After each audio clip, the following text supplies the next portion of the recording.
அனைவருக்கும் மனமகிழ்ச்சியான வணக்கங்கள் இந்த நல்ல தருணத்திலே உதித்தாகட்டும். வணக்கம். இந்த பகுதியில் இதை செஞ்சிடாதீங்க, தினமும் சொல்கிறேன் நான், இதை செஞ்சிட்டிங்கன்னா ஆயில் குறை வந்துவிடும். குறைந்த ஆயிலுக்கு நம்மளே வழிவகுத்திருக்கிறதுக்கான ஒரு விஷயங்கள்.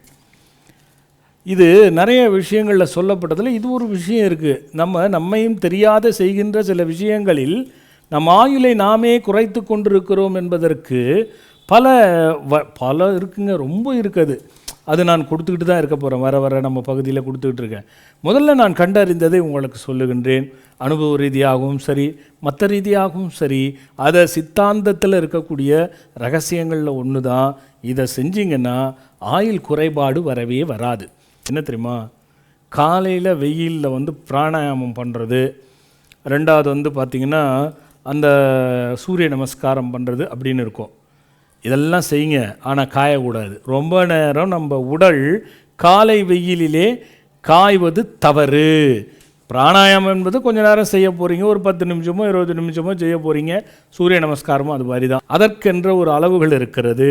அதனால் அதை நிச்சயமாக தவிர்க்க வேண்டும்.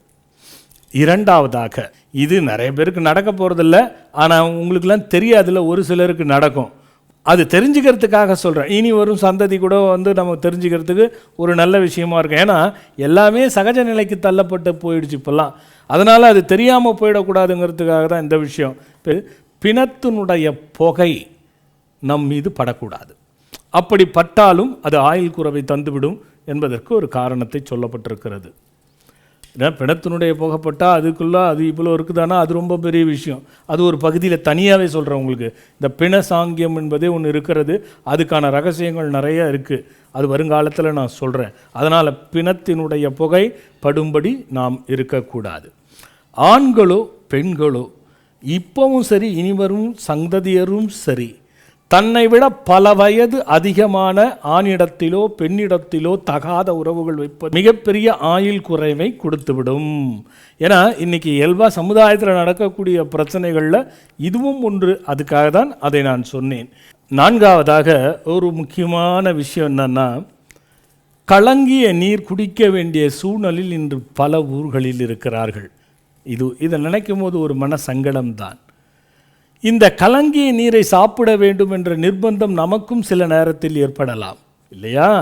அப்போது கலங்கிய நீர் தெளியாமல் நாம் குடிக்கவே கூடாதாம். அதை வடிகட்டி தெளிய வைத்து வடிகட்டித்தான் நாம் அருந்த வேண்டும். அதை சுடுதனியாக ஆக்கி குடிப்பது மிகவும் நல்லது.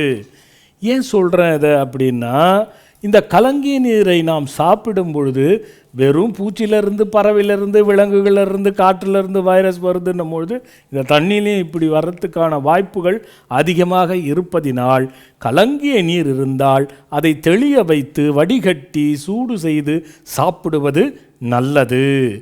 அடுத்தபடியாக ஐந்தாவதாக, நல்லா புரிஞ்சுக்கோங்க, உங்களுடைய மூச்சு அதிகமாக விரயங்கள் ஆகின்றபடி பகல் பொழுதிலே நாம் செய்வதோ மிகப்பெரிய தவறு. இந்த பல விஷயம் இருக்கும். இது இணையதளம் பல பேர் பார்க்கின்ற விஷயம் என்பதனால் நான் சொல்லலை. ஆனால் நீங்களாக புரிஞ்சுக்கோங்க, பகலில் அதிகமாக மூச்சு செலவிடுகின்ற விஷயங்களை செய்யக்கூடாது. ரைட். இன்னொரு முக்கியமான விஷயம் சொல்லியிருக்குங்க பாருங்கள். இதை நிறைய பேர் செஞ்சுக்கிட்டு இருக்காங்க. அதுக்காக சொல்கிறேன் நான். இரவு நேரங்களில் இஞ்சி, கஞ்சி, கெட்டித்தயிர், நெல்லிக்கனி, கீரை, இந்த 5ஐயும் இரவு எடுப்பது தவறு தவறு தவறு. உங்களுக்கு உடம்பு நல்லா இருக்குது, ஜீரணம் ஆயிடுச்சு, எனக்கு ஒன்றும் பண்ணாதுன்னு சொல்லிக்கிட்டு இருக்கலாம். ஆனால் வயதாக ஆயுள் குறைப்பதற்கு அது ஒரு பெரிய காரணமாக இருக்கிறது. இதை நான் பல பேரிடத்தில் அனுபவ ரீதியாக பார்த்திருக்கிறேன். அவர்களுக்கு நான் சொல்லி அவங்க நல்லா இருக்கிறவங்களும் இருக்கிறார்கள். அதனால் உங்களுக்கு இதை குறிப்பாக குறிப்பிட்டு சொல்லுகின்றேன். இஞ்சி, கஞ்சி, கெட்டித்தயிர், நெல்லிக்கனி, கீரை, இதை 5ஐயும் இரவு நேரத்தில் சாப்பிடாதீர்கள்.